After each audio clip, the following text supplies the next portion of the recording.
Привет, дорогие друзья! Я сейчас нахожусь на корабле Viking Line и плыву из Финляндии в Эстонию. Корабль прибывает в Таллин, но в Таллине я уже был много раз и хочется изведать какие-то новые города и деревня и населенные пункты этой прекрасной страны. И поэтому я сегодня планирую поехать в одну из деревень, даже в две деревни на автобусе. Ну а сейчас я плыву на корабле. Позади меня много народу. Все вышли на палубу, чтобы посмотреть на крепость Соммерлину, вид на которую открывается как раз отсюда. Сзади меня вы видите как раз мужчину, который снимает тоже виды морские панорамы. Все, конечно, многие хотят увидеть Соммерлину. Я видел двух темнокожих парней, которые сегодня впервые, видимо, плыли на этом корабле. Они так увлеченно снимали то, что происходит.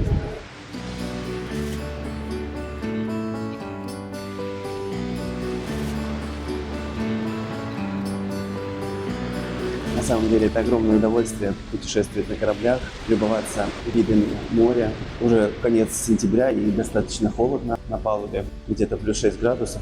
Ну, конечно, Viking Line это один из самых бюджетных вариантов добраться из Хельсинки в столицу Эстонии. Но, если честно, мне этот корабль очень нравится. Утром сейчас плыву туда, в Таллин, а вечером назад возвращаюсь, и у меня будет 7 часов на Эстонию. Вечером, когда корабль возвращается, здесь устраиваются концерты, живая музыка. Вот, также есть магазин Duty Free, всевозможные кафешки и рестораны. Давайте пройдемте по кораблю, и я вам покажу, что интересного, куда можно сходить на корабле, чем себя развлечь во время прогулки. Пойдемте.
До автобуса еще остается время, и я все-таки решился скоротать дорогу через старый город Таллина, потому что это очень красивый старый город, и в моих видео вы уже наверняка неоднократно, ну, те, кто смотрел, конечно, мои видео, неоднократно видели фильмы про этот город, про старый город, про окраины Таллина, которые не менее интересны. Но сегодня мой путь лежит в две интересные деревни. И сейчас я направляюсь в сторону автобусной станции, и, если честно, я толком не знаю, как купить билет, потому что я обрыскал весь интернет, и то, что я понял, что разовый билет в такие вот деревня, куда я направляюсь, его стоит покупать у водителя. Посмотрим, как это происходит. Я как раз двигаюсь в сторону автобусной остановки.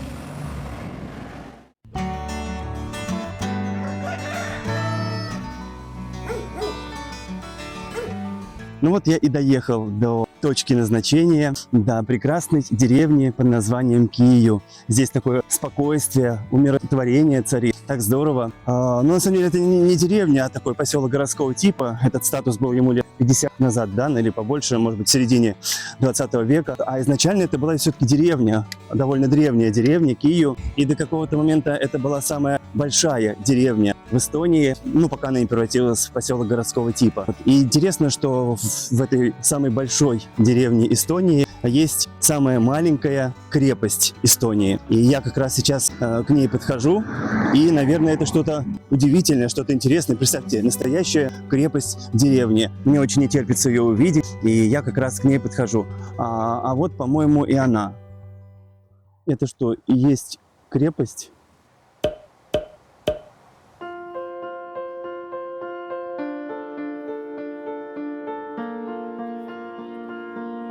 Удивительно. Она такая маленькая, вокруг какой-то лес и вот это вот историческое сооружение. Как это здорово, что в какой-то неприметной деревне есть такое удивительное сооружение, отголосок настоящего средневековья, башня со остроконечным конусом. Напоминает Таллин. Уверен, что даже по образцу таллинских башен, которыми окружен город Таллин, столица Эстонии, делалась эта башня. Построена эта башня была в 16 веке бароном фон Тизергаузеном. Он и его семья жили здесь. Это была их мыза, которую мы скоро увидим. И вот как раз в 16 веке барон фон Тизергаузен построил это удивительное сооружение, вассальский замок. Почему вассальский? Вассалы — это были дворяне, которые служили феодалам, епископам или каким-то еще важным людям того времени. И они себе строили крепости. В Эстонии несколько таких крепостей, построенных вассалами. Интересный факт, что эта башня в Киеве — это самая маленькая из всех башенок таких, так как это является крепость, замок-крепость, то это самая маленькая крепость в Эстонии. Что еще интересного можно рассказать про эту красивейшую постройку? Ну, по современным меркам это богатый коттедж.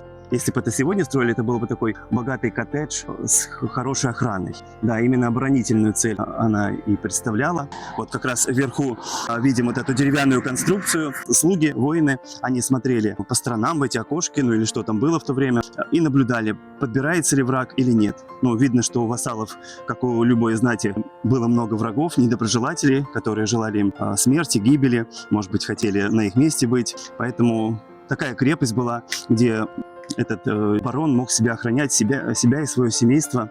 Вот интересно, что там есть вход с другой стороны. Там сейчас кафе расположено, которое сегодня закрыто. И вверху, на втором этаже, вот это как раз окошко, которое вы видите, там как раз находилась жилая комната. Она была внутри, так, чтобы она была безопасна. И там в этой комнатке находился камин, находилась кровать, ну, где можно спать. Собственно, все удобства там были. Все остальные этажи были для каких-то оборонительных целей. Эта комнатка была на случай именно осады. На случай, если бы была бы осада, то первые минуты или часы защищали бы эту крепость и вот своего, в общем-то, правителя воины. Ну а потом должна была каким-то образом подоспеть уже помощь от главного феодала, уже более значимая охрана. Про эту башню я узнал какое-то время назад, где-то год назад, листая просто страницы Фейсбука, мне попалась эта картинка. Было написано что-то типа такое скрытое сокровище Эстонии. Я даже на тот момент даже не запомнил место, где это находится. Но вот теперь я сейчас здесь нахожусь. На самом деле очень красивая речка здесь протекает. Такая немного заросшая, дикая, но тем интереснее. Кстати, люди здесь тоже, их немного, но они очень добрые. Бабушки сидят у подъездов. Прямо как в советское время. Ну, зато им есть что обсудить.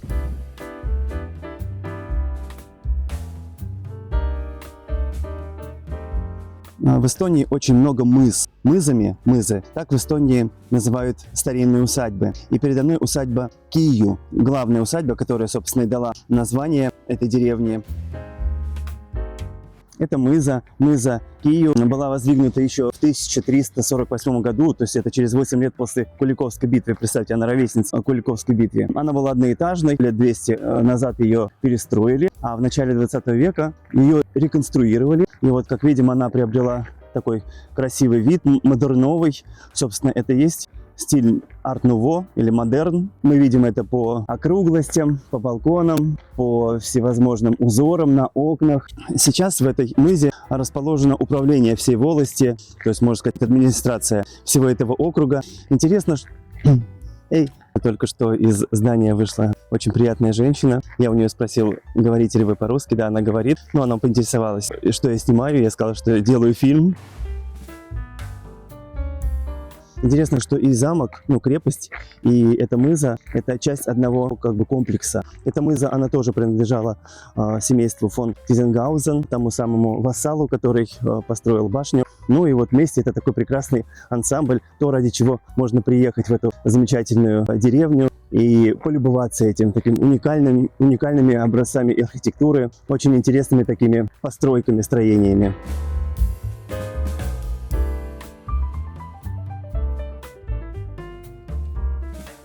Взгляните, какое интересное сооружение попалось мне, пока я гулял по деревне Кию.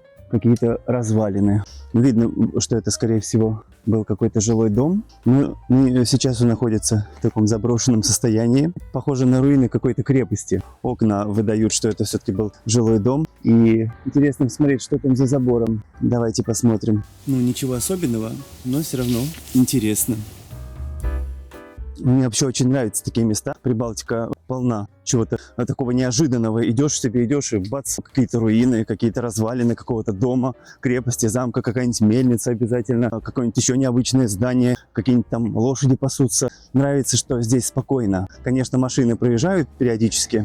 Какой-то грузовик проехал. Но вообще очень здорово. На самом деле интересно. Интересный опыт. И здорово, что, живя в Финляндии, можно поехать в Эстонию и не просто насладиться Таллином, да, который может даже надоесть, если часто туда ездить, а вот так вот добираться из окрестностей Таллина в какой-нибудь глушь. Хотя это не такая уж и глушь. Это всего лишь час езды на автобусе из Таллина.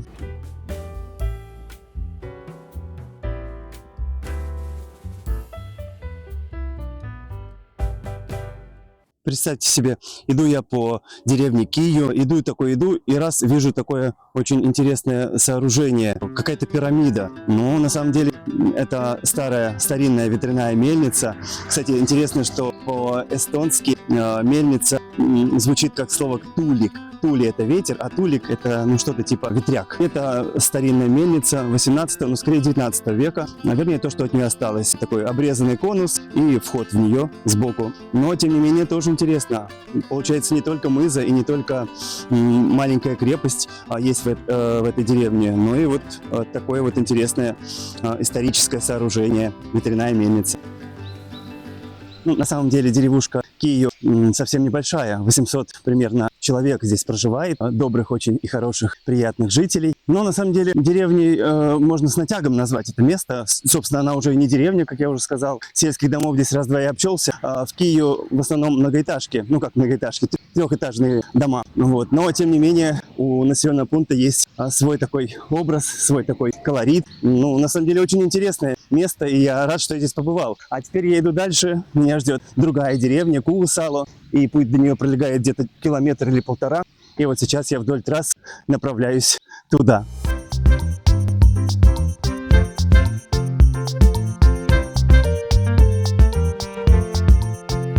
На самом деле, пока я иду и наслаждаюсь свежим воздухом, видом вот этих вот пейзажей, таких равнинных, интересно наблюдать за жизнью. Хотя здесь жизнь не такая. Но вот велосипедист ехал, со мной поздоровался.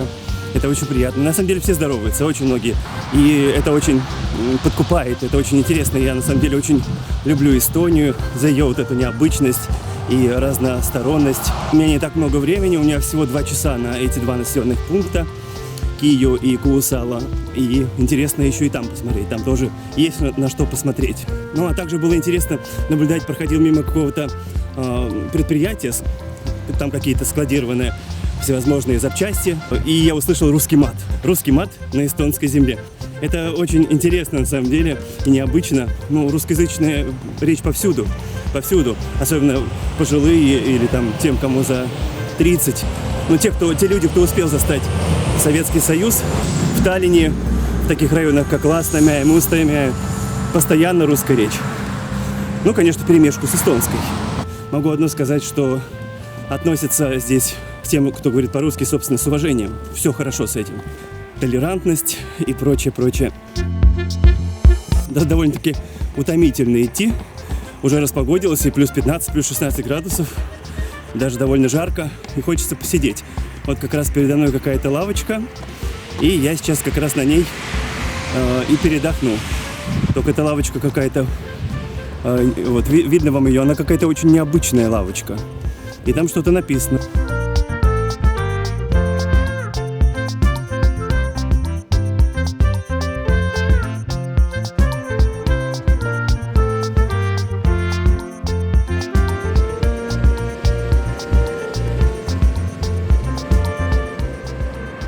Первая достопримечательность, которая мне встретилась, когда я зашел в Куусало, это вот эти камни.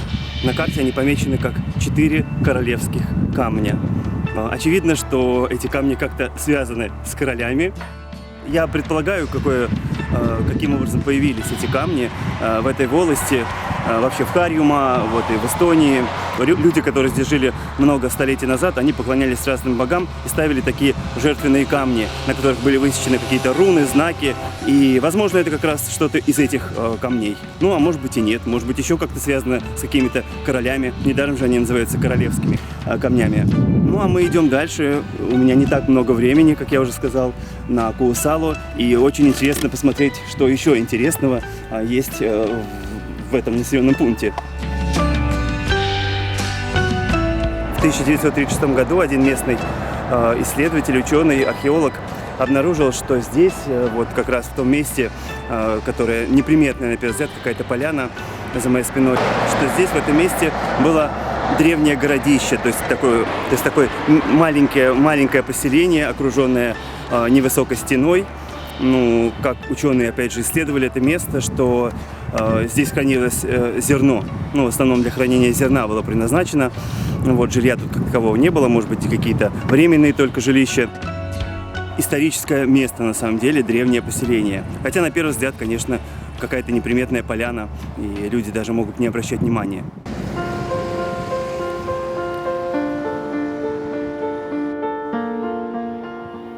Я сейчас захожу на территорию Куусаловской церкви. Это одно из самых старых каменных сооружений в Северной Эстонии.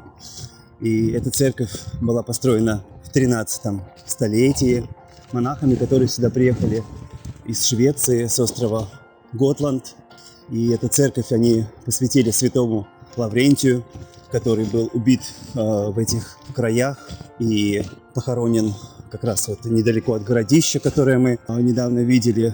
И там как раз стоит жертвенный камень, на котором изображены какие-то символы. И вот эта церковь была построена, она была изначально в готическом стиле, потом она приобрела стиль барокко. В 19 веке она была последний раз реставрирована, и сейчас она представляет из себя неоготическую церковь и такой удивительный архитектурный образец.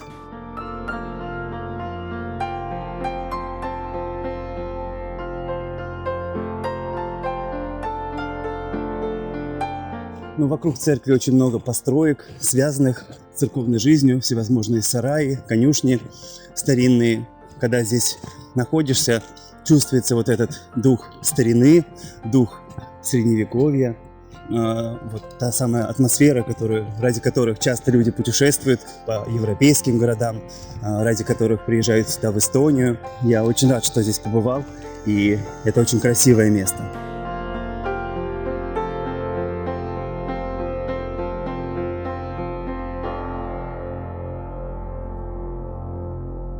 Ну вот и незаметно пролетели 2 часа, проведенные в деревнях Киью и Куусало. И теперь мне пора возвращаться в Таллин. Буквально через 10 минут мой автобус. Я иду на остановку и покидаю эти края, которые навсегда останутся в моей памяти.